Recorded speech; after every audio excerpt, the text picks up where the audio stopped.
nga nila, spend within your means. Bubusisihin naman sa bid evaluation ang mga nakapasang bids upang una, masiguro kumpleto at naaayon sa pamantayan ang mga impormasyon.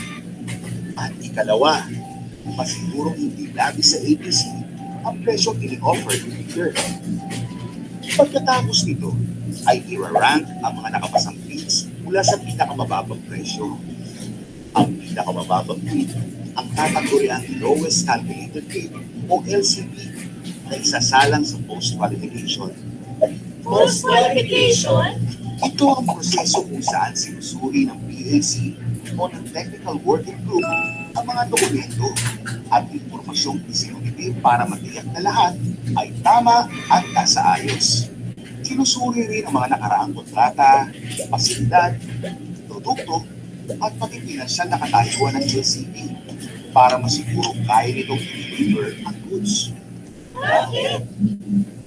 Dahil sa ganitong paraan, masisiguro ng PAC na ang mananalong bidder ay hindi lamang basta mababa ang presyo, kundi ito ay technically qualified. Kapag napatunayan sa pagsusuri na ang LCB ay nakapasa sa legal, technical, at financial requirements, ito ay tatawagin bidder na may lowest calculated responsible bid o LCRB na irekomenda na gawaran ng kontrata. Ayan, ang proseso ng procurement sa gobyerno ay kasing dali lang ang pagluluto ng adobo. Kapag ng plano at nahanap ang tamang sangkat, malamang walang palpak. Sa ganung paraan, walang nasasayang. Kaya the best quality at the best price is strong. Walang nasasayang. Kaya the best quality at the best price is strong. Walang nasasayang. The best price is strong. Walang nasasayang. The best price is strong. Walang nasasayang. Best price.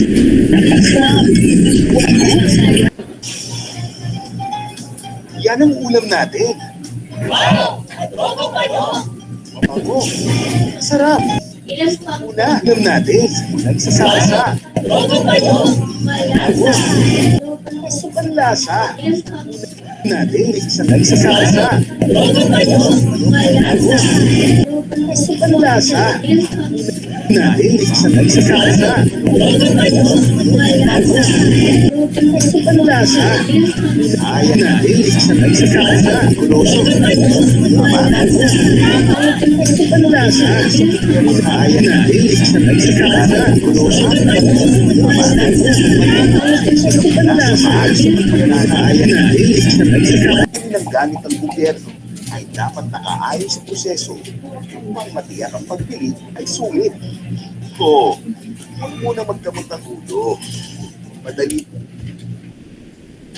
Doon sa'yo magagaling ko ang mga papunan.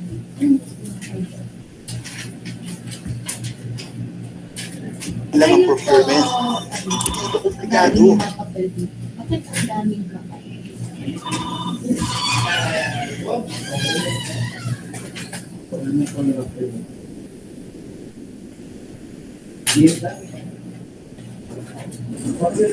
Good afternoon po sa lahat.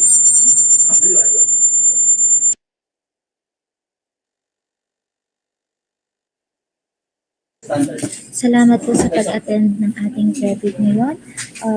Bali, let me acknowledge po muna ng ating mga participants for today's credit conference.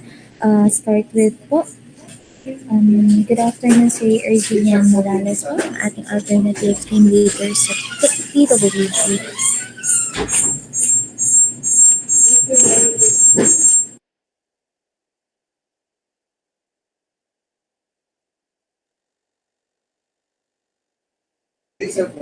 Next po, good afternoon Sir Arnel Gipalan. Yes, hi, good afternoon po.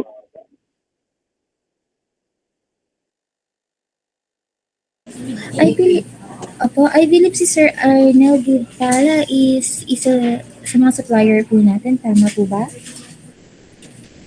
That was before, ma'am. That was before. Yes po, good afternoon, sir. Sir, lahat na lang po ng mga supplier natin, kindly chat or type your name and your company name po sa ating chat box so for us to formally recognize you po. Maraming salamat po. Then, next po, si Ma'am Akim Tiki. Isa rin sa supplier po natin. Good afternoon, ma'am. And meron din po tayong representative sa community-based service, isa sa mga supplier, end user natin. Good afternoon po sa inyo. Next po, kay Sir Eduardo Sana Jr. Good afternoon, sir. Of course, kay ang ating COA, Ma'am Jenny Simbulan. Good afternoon po. Good And Sir afternoon. Adams, PMP Enterprises, good afternoon po sa inyo din. And Ma'am Julie May Acero, good afternoon po. Good afternoon din po, Sir Kevin James Roque. And Ma'am Lorraine Malubag, good afternoon po sa inyo. And of course po, yung mga yes po, good afternoon Sir Kevin. Of course, representative po natin sa Policy Development and Planning section. Good afternoon po sa inyo. Yes po, good afternoon. Ma'am Princess Viguelas, good afternoon po. And isa din po sa ating alternate EWG member, Ma'am Sheila Pasilla. Good afternoon po sa inyo, Ma'am Sheila. And of course po, yes ma'am, good afternoon Ma'am Sheila. And of course, ang ating mga back members na nandito sa atin ngayon, walang sawang sumusuporta, si Sir Rene Makatinglak and Ma'am Priscilla Chopenko. Good afternoon po sa inyo, Ma'am, Sir. Good afternoon. So, currently lang po, naghihintay lang po lang tayo ng ating iba pang back members so that we can start po. Sa ngayon po, kindly check na lang po yung chat box para sa ating attendance para makapag-register po tayo hanggang hindi pa po tayo nagsisimula. Maraming salamat po.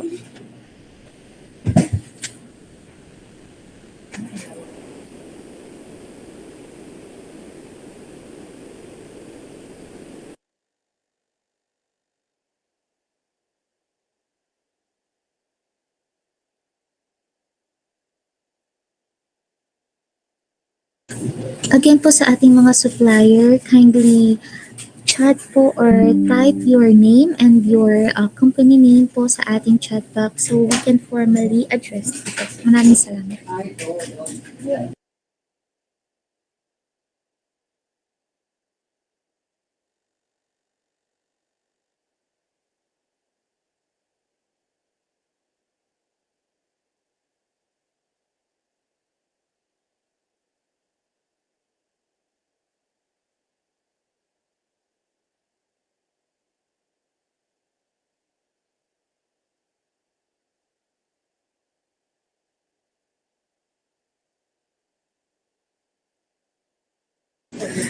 Good afternoon, Ma'am Lorraine Malumbag from a lumber training. And Sir Arnel Gipala ng Need Inc. Sales and Services. Good afternoon po sa inyo. Salamat sa pag-attend ng ating private ngayon. For office supplies for the month of purchase of office supplies and consumables for 2 months use of programs and offices ng Dswd CY 2022. Thank you po.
Una, simulan sa sarsa.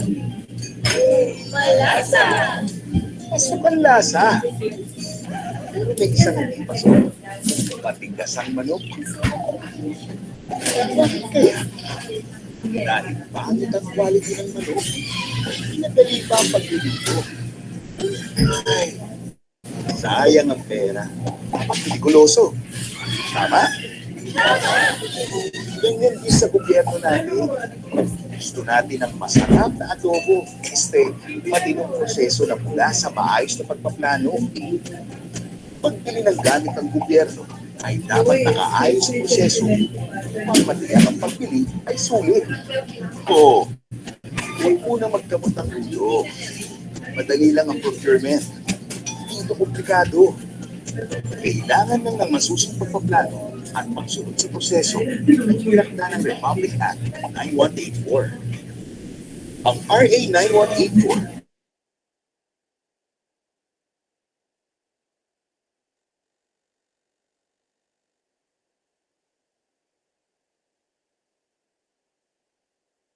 Act o GPRA ay ang patay at General Support Services. Bahagi ng proseso ng pagbili ay ang procurement planning. Dito, nagpa-prioritize ng projects ang mga ahensya para makamit ang kanilang goals ayon sa long-term plan ng buong gobyerno.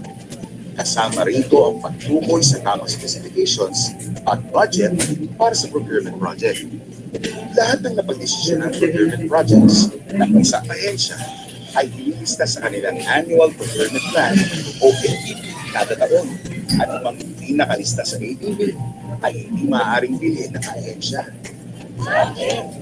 Para masiguro ang matalino at gustong paggamit ng pondo.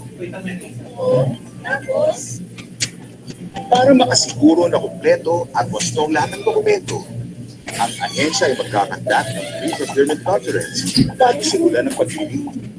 Mahalaga na malinaw ang pagkakasaad ng specifications and requirements sa bidding documents. Sunod dito ang paglalathala ng invitation to bid para ikayati ng mga potential bidders na sumali sa procurement.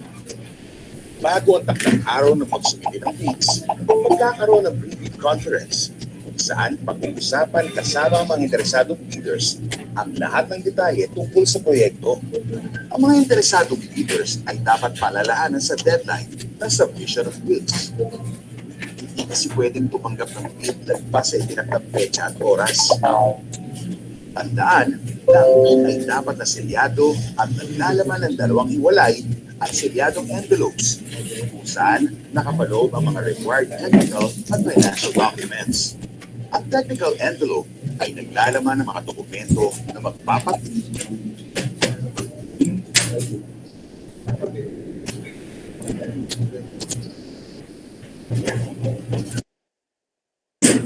Let me acknowledge po the persons po ng ating isang staff member, Attorney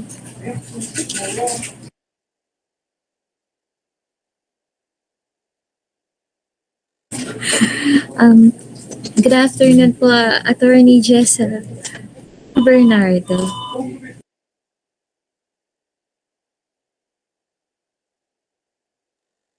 Hello.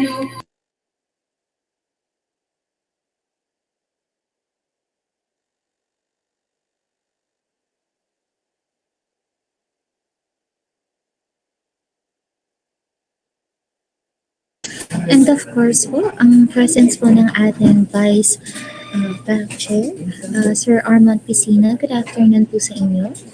Magandang hapon. Yes po. Well, Sir Armand, I believe po meron na po tayong forum ngayon. Sige, we can now call, considering the fact that we have a quorum right now, so we can now proceed with the agenda for the pre-bidding conference. Thank you. Okay po, maraming salamat, Sir.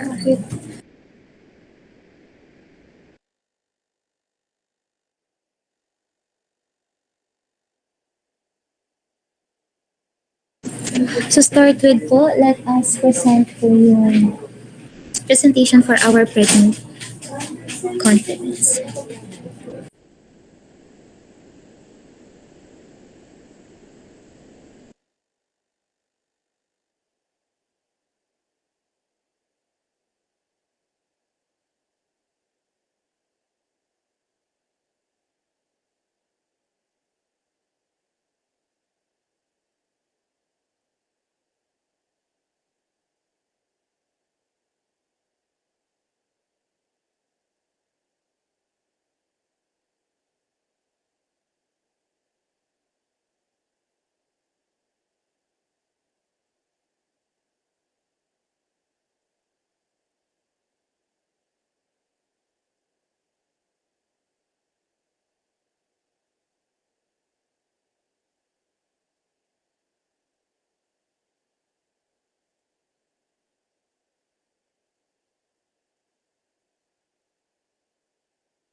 I basically checkmate and become kanya. Violent reaction ng mga kapulitan sa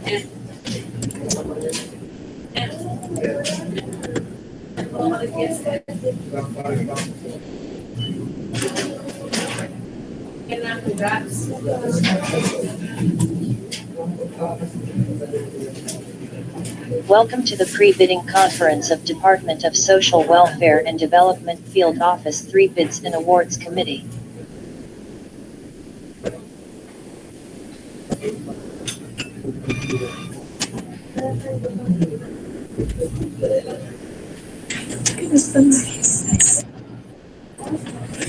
Okay po, so again, welcome to the pre-bidding conference. For the project purchase of office and consumable supplies for 2 months of use of programs or offices CY 2022, June to July with ABC of per lot A, 549,733 pesos and 24 centavos. Lot B, 521,886 pesos and lot C, 258 pesos and 76 centavos.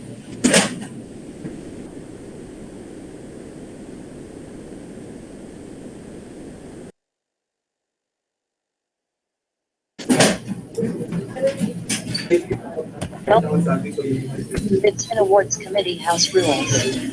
Number 1. For virtual attendees, kindly put your microphone on mute when not speaking. Accomplish the attendance form provided as proof of appearance during pre-bidding conference.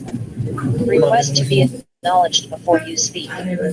When acknowledged, turn on the video and state your company name to be recognized before raising your concerns. Number 2. Prospective bidders are enjoined to actively participate during pre-bidding conference pursuant to GPPB Resolution Number 03-2018. Number 3. During pre-bidding conference, prospective bidders shall raise all relevant and appropriate questions and requests for clarifications relative to the instructions, data sheets, conditions, and requirements embodied in the bidding documents that would affect their participation in the procurement at hand and actual implementation of the project, so that they can prepare and submit responsive bids. And number 4. The bidder's representative during the pre-bidding conference shall carefully consider all the discussions during the pre-bid conference, which shall form as their guide for the preparation. 2016 Implementing Rules and Regulations of RA Number 9184. Pre-bidding conference shall discuss, clarify, and explain, among other things, the eligibility requirements, and the technical and financial components of the contract to be bid. Objectives: to clarify and address bidders' questions on the different aspect of the procurement at hand. For bidders to fully understand the requirements. Note: all amendments that will be deliberated and resolved by the Bids and Awards Committee during the pre-bidding conference will be issued through a supplemental bid bulletin. Invitation to bid.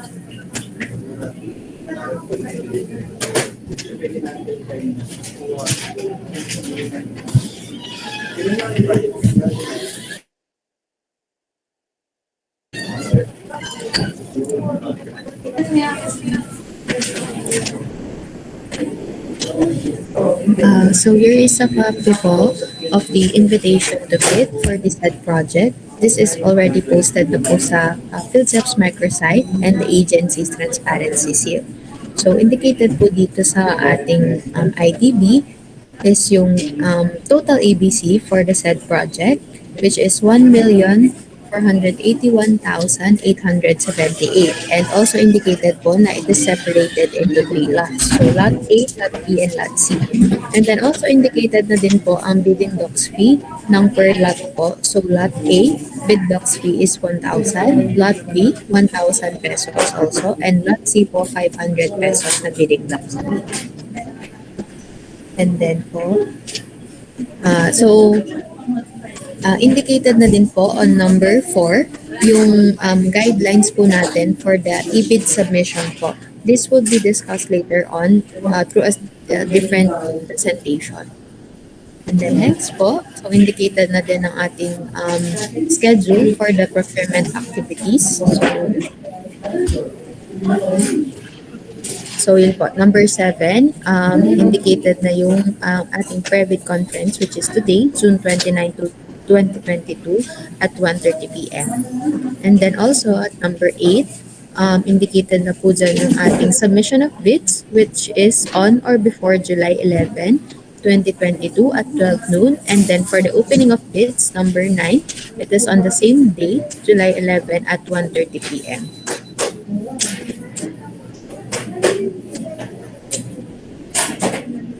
So this invitation to bid po is signed by our Bids and Awards Committee Vice Chairperson, Sir Armand C. Pesina.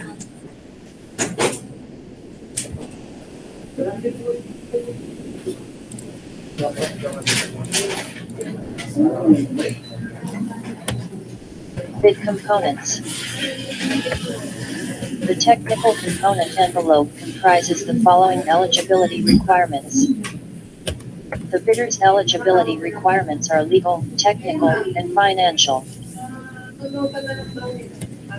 For the legal and technical requirements, letter A, valid platinum PhilJEPS registration certificate. All Class A eligibility documents attached to the PhilJEPS certificate shall remain current and updated.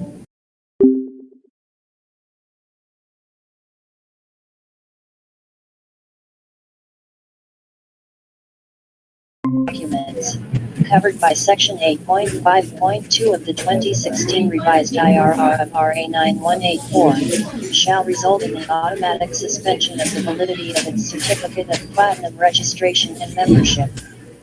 Letter B, statement of the prospective bidder of all its ongoing government and private contracts, including contracts awarded but not yet started, if any, whether similar or not similar in nature and complexity to the contract to be bid. And letter C, statement of the bidder's single largest completed contract similar to the contract to be bid, except under conditions provided for in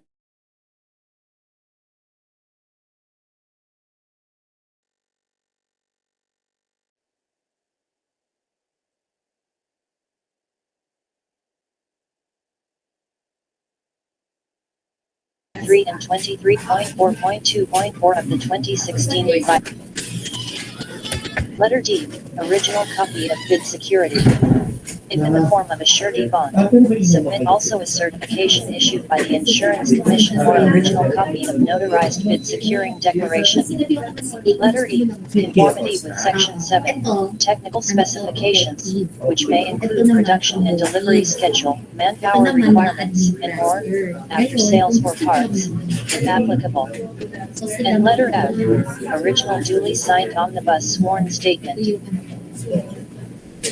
Kung may schedule kami, kailan kami pwede? Letter G, the prospective computation of net financial contracting capacity for a committed line of credit from a universal or comerical bank in lieu of its NFCC computation. Saan kayo mag-stay? Letter H, if applicable, a duly signed joint venture agreement in case the joint venture is already in existence or duly notarized statements from all the potential joint venture partners stating that they will enter into and abide by the provisions of the joint venture agreement in the instance that the bid is successful. And, if applicable, original notarized secretary's certificate in case of a corporation, partnership, or cooperative, or original special power of attorney of all members of the joint venture giving full power and authority to its officer to sign the OSS and do acts to represent the bidder. Yahoo! Pero kung magaling yung Financial component envelope. Letter A, original of duly signed and accomplished financial bid form. And letter B, original of duly signed and accomplished price schedule. Additional documentary requirements. For submission on opening of bids. Number 1, Duly signed Section 6. Schedule of requirements. For submission on post-qualification. Number 1. The supplier's audited financial statements for year 2021 and 2020 in comparative form or separate form. Independent auditor's report, balance sheet, statement of financial position, and income statement, statement of comprehensive income. Each of the above statements must have stamped received by the Bureau of Internal Revenue or its duly accredited institutions. Letter of commitment to deliver item or goods with inclusions. Certification of authenticity of submitted documents. Scanned copies of mere duplicate or photocopy of all documents supporting the bids must be duly certified as true copies thereof. Sample bid form.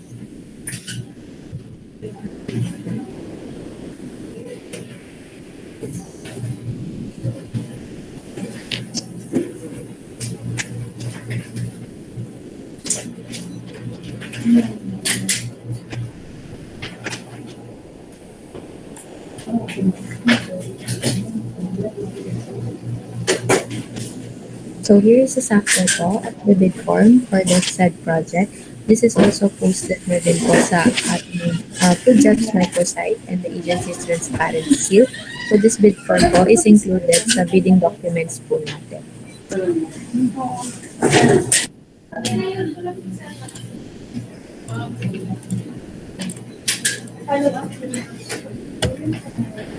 All documents to be included in each of the two folders are listed in the bid documents provided upon issuance by the BAC Secretariat and should be submitted in the order by which they have been listed. Documents shall be the basis of the eligibility check and preliminary examination during bid opening. The following are the common reasons for disqualification observed during bid opening. Late submission. Incomplete submission.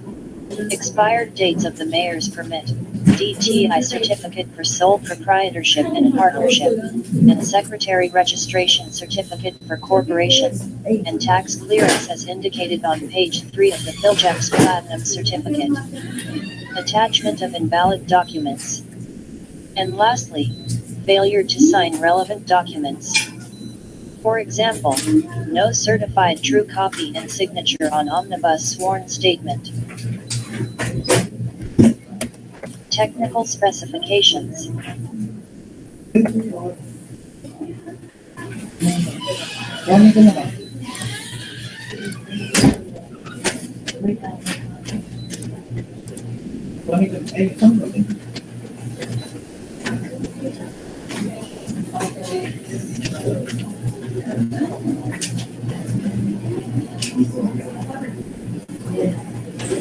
The technical specification, Lot A, item number 1, bali ang quantity niya is 6,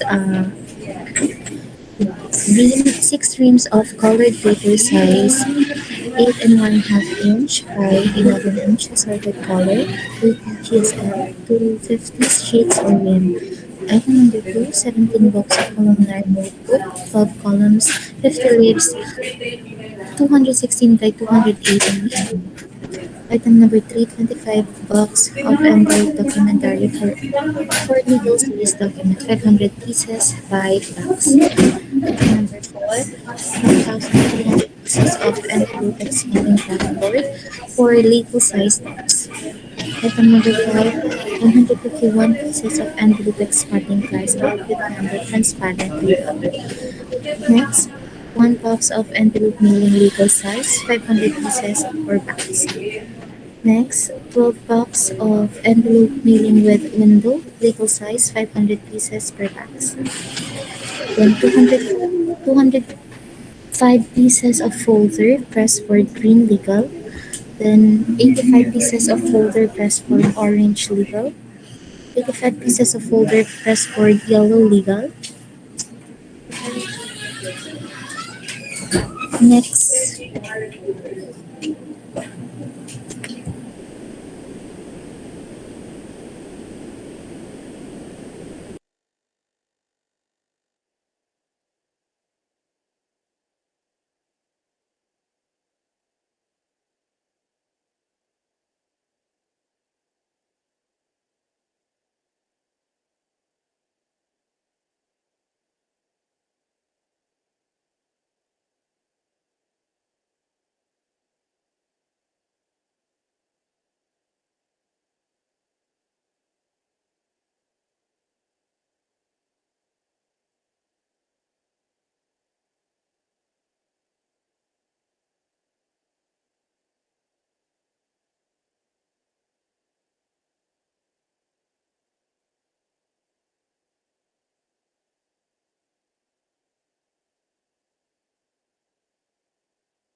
Pasensya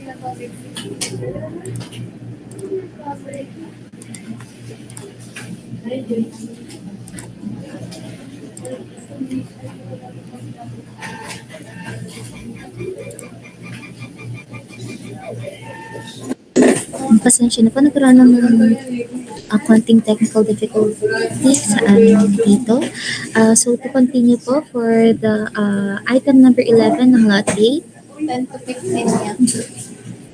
35 pieces of folder press for blue legal, 35 pieces of folder press for red legal, 7,610 pieces of folder tabloid white legal size, 5 packs of index tab white 5 sets per box, 10 packs of manila paper 36-inch by 48-inch pale yellow and 2 pieces per pack. 50 pieces of notebook spiral, 80 leaves assorted colors, 148 millimeter by 200 and then 10 pieces of notebooks stenographer 60 leaves 6 by 9, 485 packs of notebooks stick on yellow size 3 by 3, 100 sheets per pack, 5 pads of pad paper intermediate whole 200 by 250 8 leaves, 53 packs of photo paper A4 size glossy 100 GSM 10 sheets per pack. Then for item number 21, 44 packs of photo paper A size matte 180 GSM 10 sheets per pack. 35 packs of specialty board A4 size 200 GSM pale cream 100 sheets per pack. 5 packs of specialty board legal 220 GSM white 10 packs per pack. 110 packs of specialty paper legal 90 GSM white 10 sheets per pack. 30 packs of specialty paper legal 200 GSM white 10 sheets per pack. 30 packs of sticker paper A4 size glossy 10 sheets per pack. 34 packs of sticker paper A4 size matte 10 sheets per pack. Next, and for lot B po, item number 1, 3,875 pieces of ball pen retractable ballpoint black points 5 tip, writing performance at least 2 kilometer, 480 pieces of ball pen retractable ballpoint blue 0.5 tip, writing performance at least 2 kilometers. 10 pieces of binder folder 3 rings, black 2-inch legal size, 8 packs of cable tie nylon white 6-inch, 50 pieces per pack, 55 pieces of certificate holder A4 size royal blue, 62 packs of clip back fold size 1 and 1/4 inch, 12 pieces per packs, 73 box of clip back fold size 2-inch, 12 pieces per packs, 10 pieces of clipboard plastic acrylic legal size assorted color. Next, 310 pieces of correction tape disposable with 5 by 10, 5 pieces of butter knife assorted color blade size 5 1 spindle DVD plus R 16x 4.7 gigabyte 50 pieces per spindle, 12 pieces eraser for pencil rubber small, 1,262 packs of fastener metal silver, 7 cm 50 sets per box, 25 box of fastener plastic assorted color, 7 cm 50 sets per box, 3 pieces of file folder holder metal for compartments black, 6 pieces of flash drive 64 gigabytes, transfer rate is 3.83. 1 piece of flash drive 64 gigabyte type C, transfer rate 3.1. 60 pieces of folder plastic legal size hard thick white. Next, 4 pieces of glue gun small assorted color. 79 packs of glue stick for glue gun small 6 sticks per pack. 85 bottles of glue multi-purpose Rose weight 130 grams, 11 pieces of ID holder with lanyard, seminar badge, landscape, 8 packs of laminating film A4 size, 216 by 33, 125 microns, 25 pieces per pack, 36 sets of marker, fluorescent chisel tape, 4 assorted colors per set, writing performance at least 100 meters, 168 pieces of marker permanent broad tip black, 167 pieces of marker permanent fine tip black, 36 pieces of marker white colored black, 31 pieces of mouse pad with wrist foam support black, 19 packs of paper clip vinyl plastic or plastic coated, 50 assorted colors, 100 pieces per box, 2 pieces of paper trimmer wood 12 by 15 inches, 2 pieces of pencil sharpener desktop, singular cutter head, 25 box of pencil with eraser number 2, 12 pieces per box, 2 rolls of plastic cover 48 by 50 meters gauge 5, with 41 pieces of plastic storage box 120-liter capacity clear with the cover and cooler, 50 pieces of puncher, paper heavy duty, 2 holes assorted color, 22 packs of push pin flathead type assorted color, 100 pins per pack. Next po, 2 bottles of quick ink black for fountain pen, 57 ml, 50 pieces of ribbon for typewriter, nylon black medium, 122 box of rubber band, 70 mm lay flat length, or number 18, 76 pieces of scissor symmetrical heavy duty, overall length is 8 inch, 544 piece of Synthon gel type liquid gel ink, green 0.5 mm needle tip, 2 piece of Synthon gel type liquid gel, red 0.5 mm needle tip, 60 pieces of Synthon gel type liquid gel, purple 0.5 mm needle tip, 100 pieces of Synthon quick dry liquid gel, non-retractable, Recycology, blue 0.5 mm needle tip, 499 pieces of Synpen Quick Dry Liquid Gel, non-retractable, Recycology, black 0.5 mm needle tip. For next,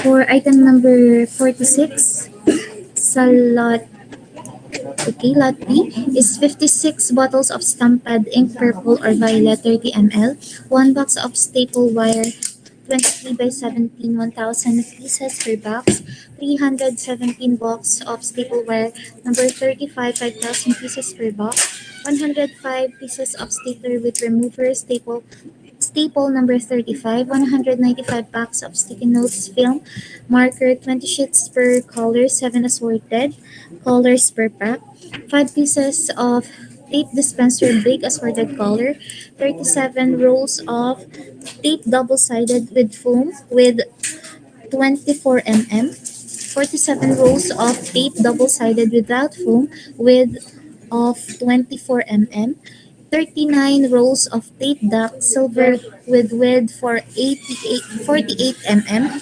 127 rolls of tape masking with width 48 mm, 12 rolls of tape packaging with width 48 mm, 97 rolls of tape transparent with 24 mm, 44 rolls of tape transparent with 48 mm. So, ayun lang po yung sa lot B. Then, sa lot C naman po ng mga items. Item number 1, 5 carts of Canon cartridge ink. Number 810, black 9 ml. 3 carts of carton cartridge ink. Number 811, colored 9 ml. 22 bottles of Canon ink bottle G1-790 black 135 ml. 21 bottles of Canon ink bottle G1790 Cyan 70 ml, 21 bottles of Canon ink bottle G1-790 magenta 70 ml, 21 bottles of Canon ink bottles G1-790 yellow 70 ml, 185 bottles of Epson ink bottle T6641 black 70 ml, 44 bottles of Epson ink bottles T6642 cyan 70 ml,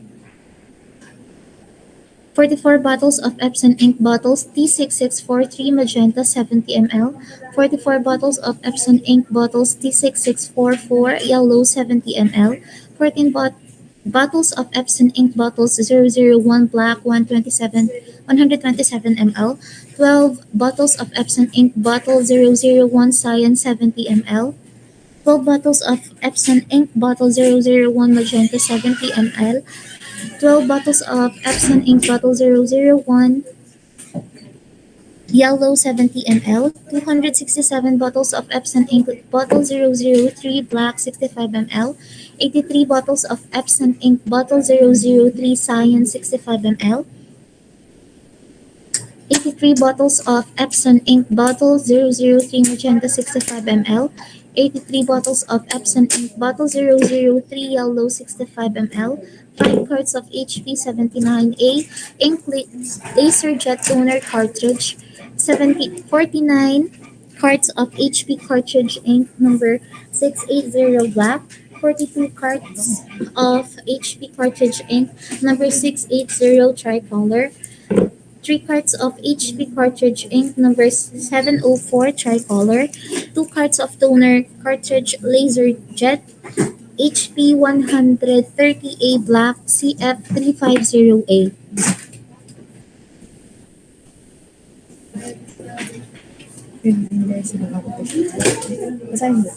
A reminders lang po sa in accomplishing section 7 technical specification.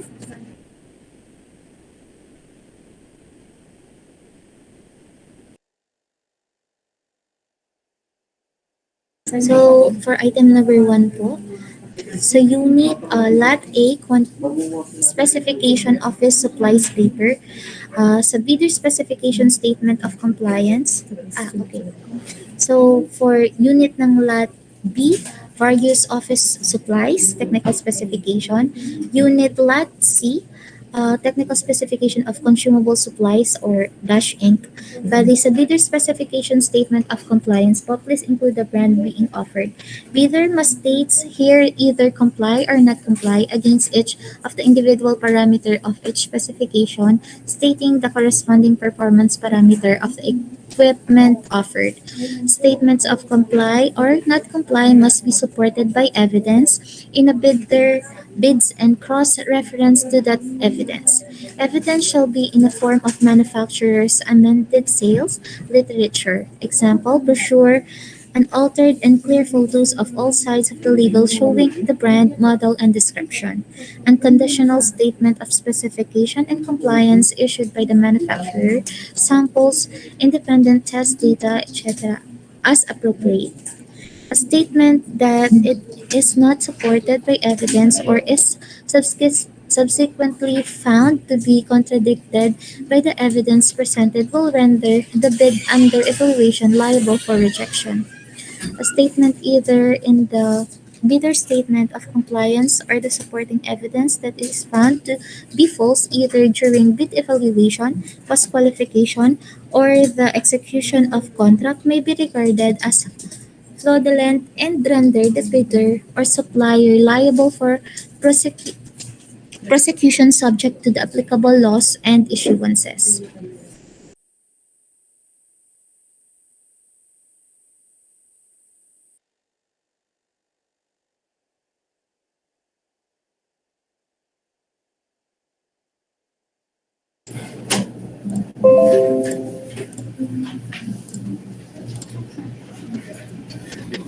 Rule number 21.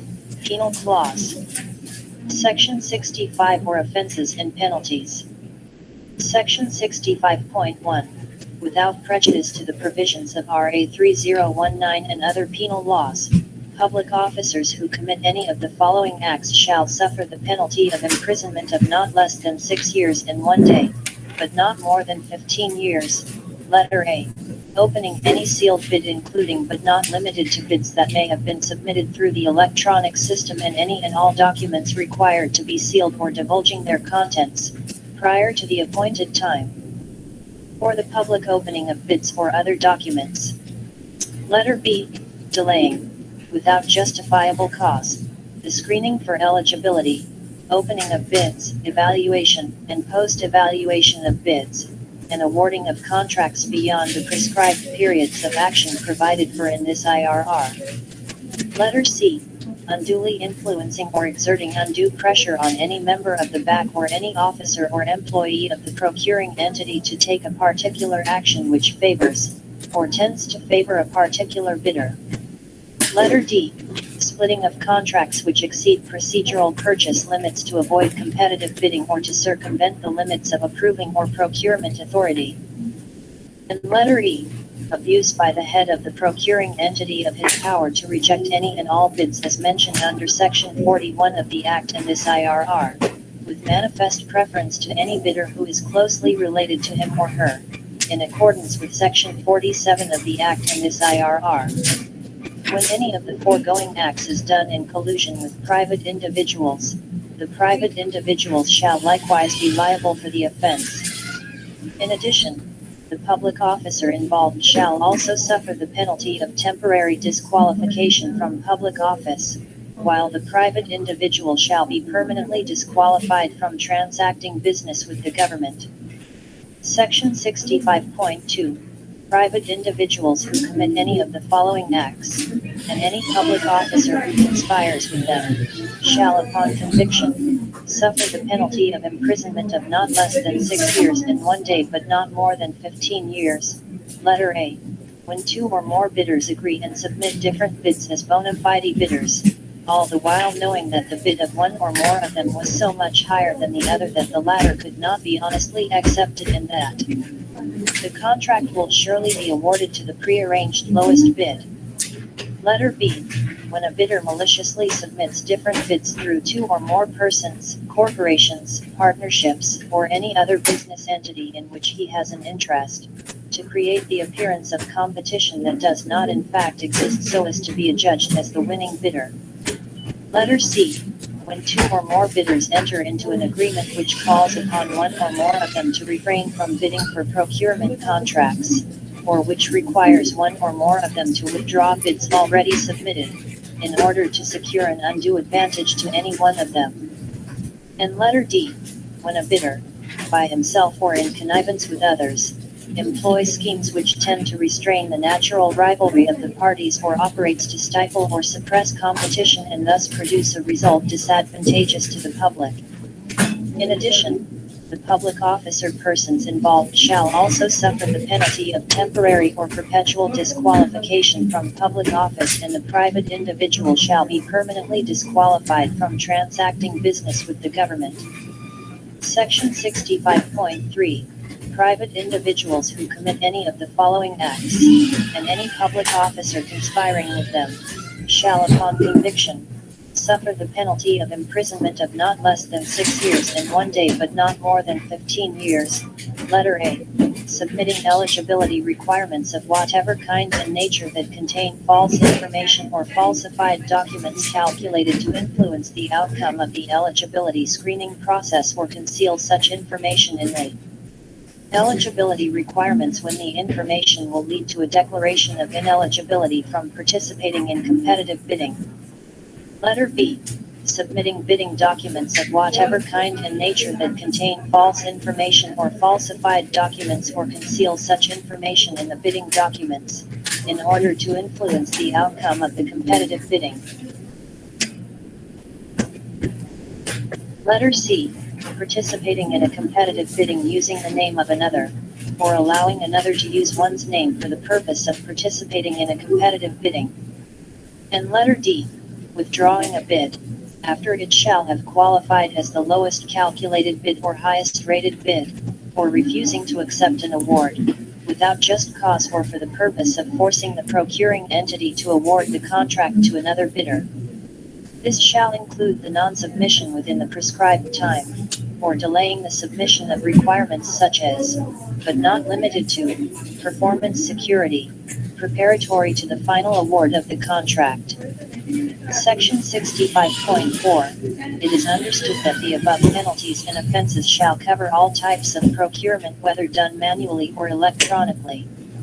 Section 65.5. When the bidder is a juridical entity, criminal liability and the accessory penalties shall be imposed on its directors, officers or employees who actually commit any of the foregoing acts.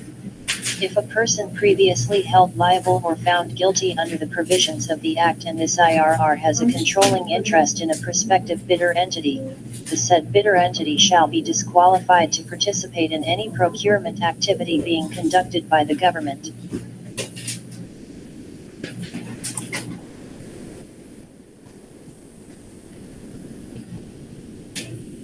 Okay po, before po tayo mag-proceed sa ating open forum po for our sa suppliers questions and clarifications, let us present lang po yung guidelines for the submission of e-bid.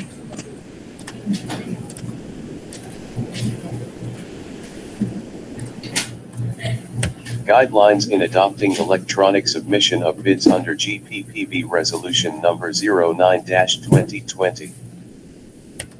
For the submission of bids. Step 1. Scan the original copy of the legal and technical requirements and save as PDF.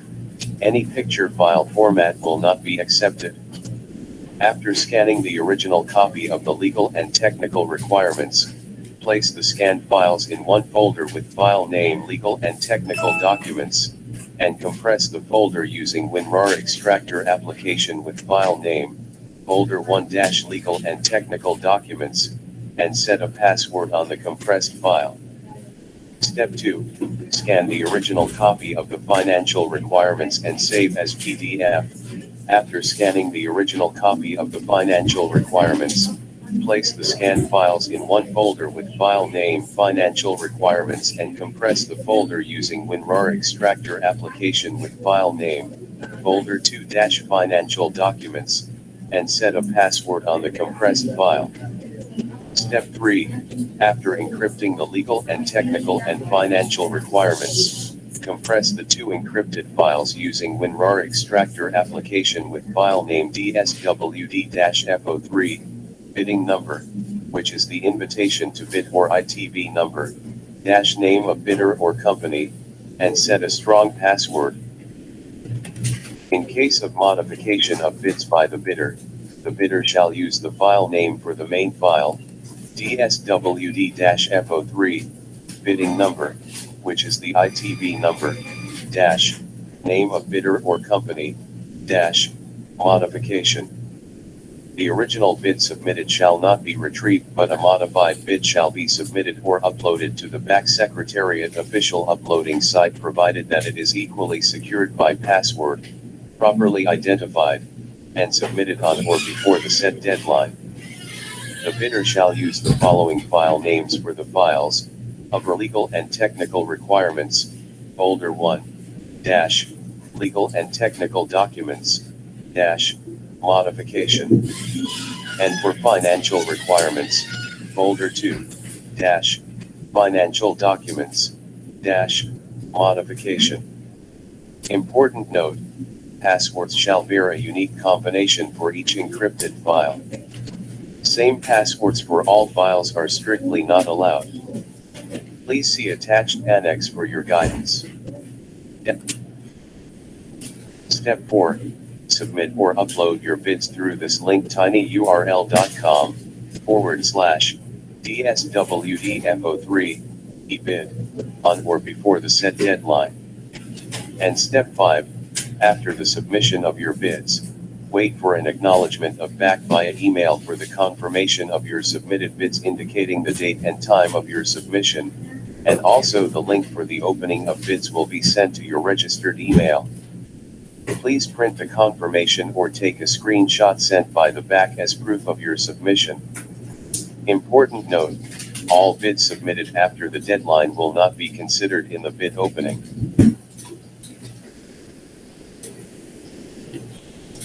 For the opening of bids. Step 1. Open the email and access the link provided by the back secretariat to enter in the video conference. Wait for the confirmation from the back secretariat to enter the meeting room. Step 2. When prompted, disclose in the chat box the password of the password-protected RAR file. The back secretariat will prompt you to disclose the password for the encrypted file containing the legal and technical requirements. If you are present, the back secretariat will ask in the chat box of the Google Meet video conferencing room for the corresponding password during the bid opening itself. If you are not present in the online meeting in Google Meet, the secretariat will send you an inquiry for such password by a text message to your registered mobile number. You are given a minimum of 5 minutes to respond. Should you not respond with the password when prompted, the back shall move on to the next bid, if any.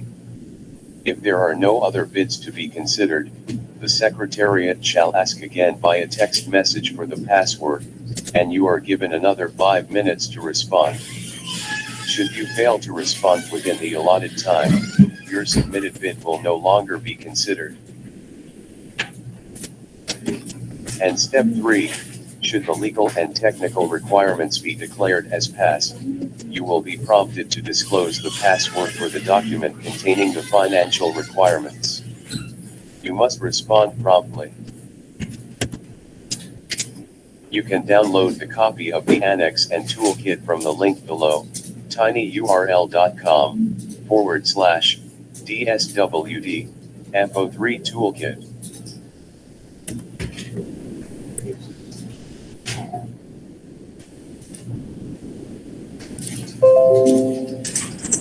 So, ayun po yung ating guideline for the submission of electronic e-bid po. So, Sir Back, Vice Chair, magpo-proceed na po ba tayo sa forum and questions and clarifications po?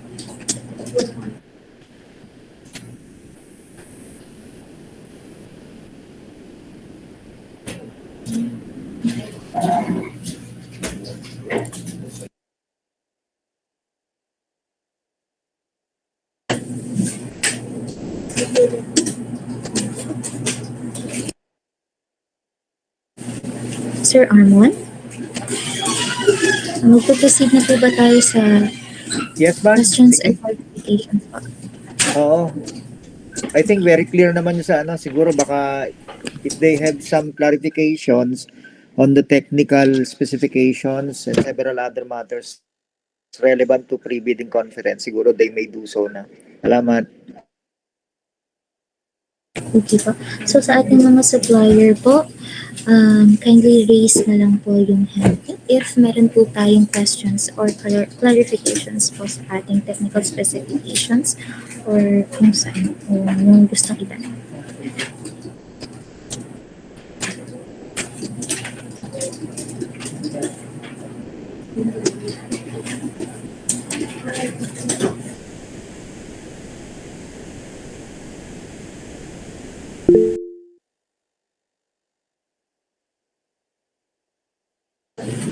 Okay po, sa chat box is Akin Piki. Good afternoon po. Ask ko lang po yung item number 10 ng lot B. Yes po ma'am, ano po yung, sir, ano po yung tanong natin dito? Good afternoon po. Yung ano po, cutter knife, assorted color, blade, yung size po niya, 5mm po.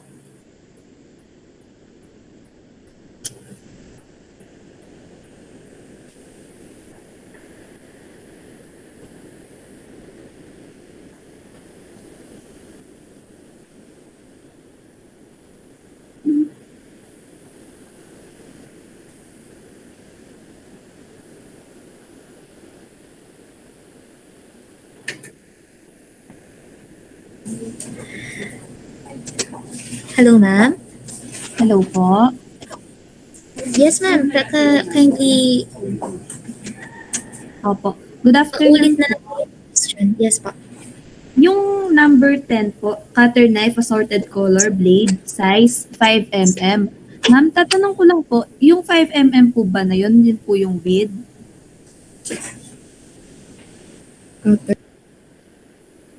Yung blade size po yun ma'am, yung 5mm. Blade size po, 5 mm. Yes po. Ano po, yung length po ba yun o yung width po?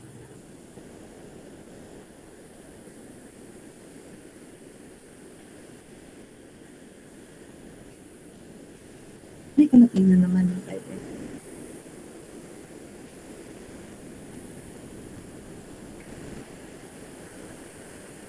Ma'am, yung length po yun. Length po. Yung haba po niya. Yes, ma'am. Ah, okay po, sige po. Tapos po yung ano po ma'am, yung number 18 sa lot B din po. Ano po yung folder, plastic, legal size, hard thick, white? Hard thick po ba yun?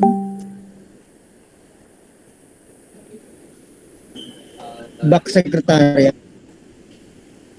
Yes po.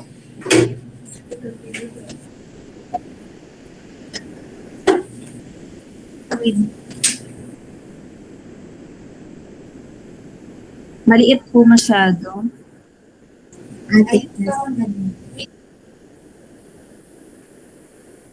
Yes po, bali. Yes po, bali ano lang po ni Ma'am Kay, sabi daw po niya, it's with daw po siya. With. Yung Opo, bali sa item number 10 ng lot B po, yung sa cutter knife at assorted color, blade size na 5 mm, at tinutukoy po doon yung width. okay po. Yung ano po, folder, plastic, legal size, hard thick, white. Hard thick po ba?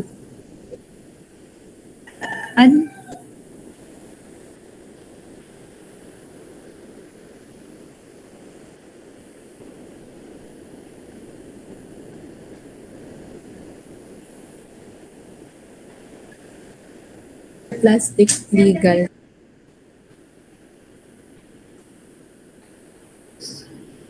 Ba? Yung ano, hard thick food. Ma'am, bali hard thick po talaga siya. Sige po. Yun lang po. Thank you po. Hindi po yung nipis na plastic. Oh, yung makapal na plastic. Okay. Thank you po. Yung makapal. Okay po. Yung parang pang reminder.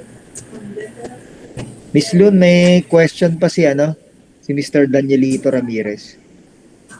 Okay po. Si Sir Danilito Ramirez, good PM, ma'am. Wala na pong manual submission. Yes, sir. Bali, ang ating submission na po is through electronic bid submission na po. Yung ating link po is makikita naman po sa ITB natin and bidding doc, sir.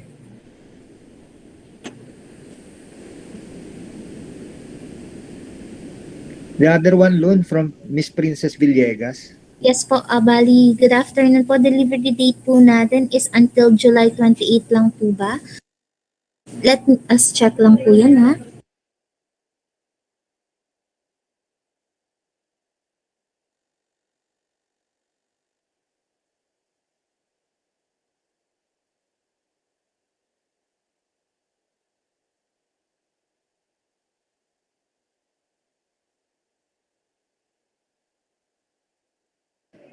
Lun?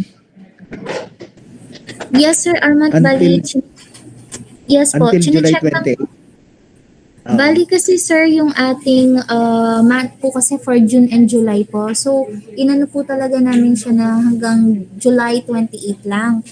Ngayon po, kina-clarify ko lang po kay Ma'am Jen kung hanggang kailan po talaga yung last na delivery date. Hindi po ba kakayanin ng ating mga supplier yung July 28?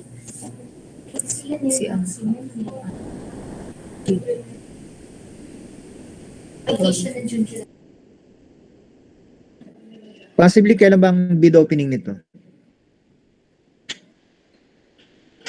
Sa July 11 po siya, sir. Bali po kasi, ang allocation po kasi ng supplies na to, sir, talaga is June to July. So, ang pinaka-last lang po talaga na delivery date natin is on July 28 po.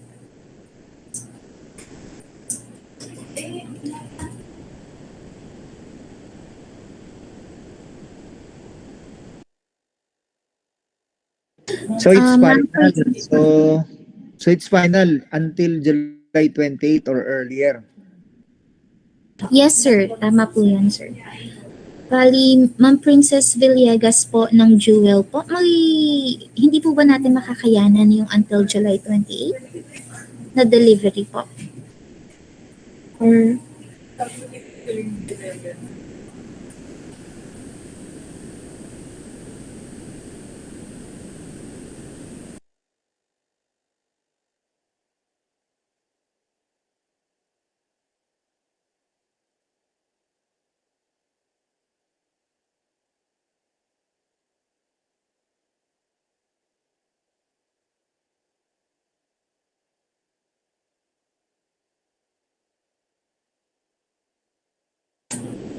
may iba po ba tayong tanong or clarification po sa ating deliveries and mga items po?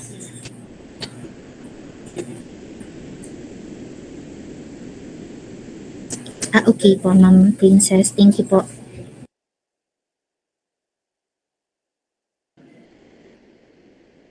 Any other further questions from the service providers?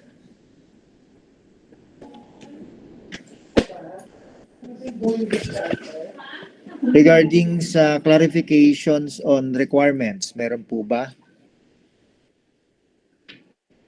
Sa terms and conditions and likewise for the specifications.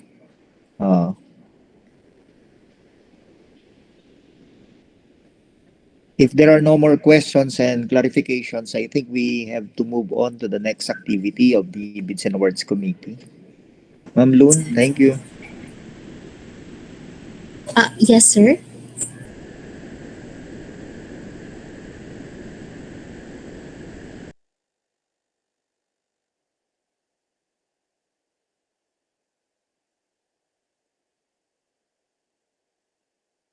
So, final reminders lang po.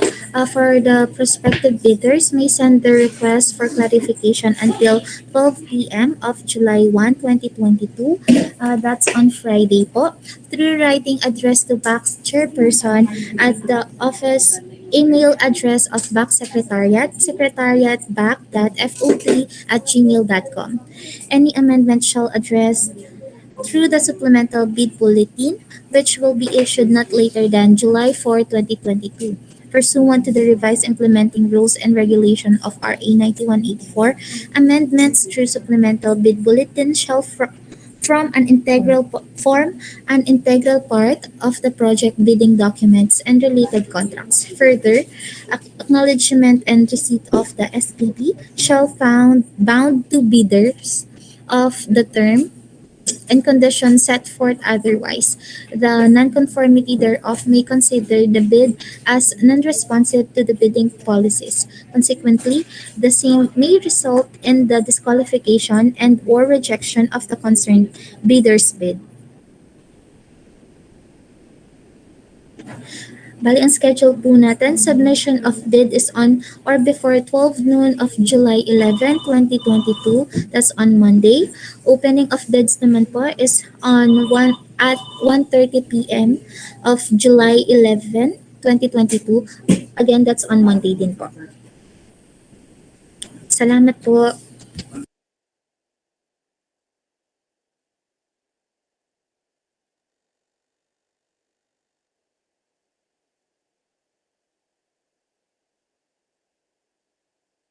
Closing na pa. Tayo. Sir Armand po. Yes, considering the fact na wala na sigurong clarifications and we have already provided specific information to the service provider, prospective bidders, I think we have to close this pre-bid conference na, no? So at this juncture, I hereby declare in behalf of the Bids and Awards Committee Chairperson, Ardo Reboldela, we hereby bring to a close this pre-bid conference. Good afternoon and see you on July 11 for those who will be submitting the bids. Thank you. Bago po umalis yung ating mga service providers, kindly accomplish po yung attendance sheet po natin na send na po sa chat box. Thank you po.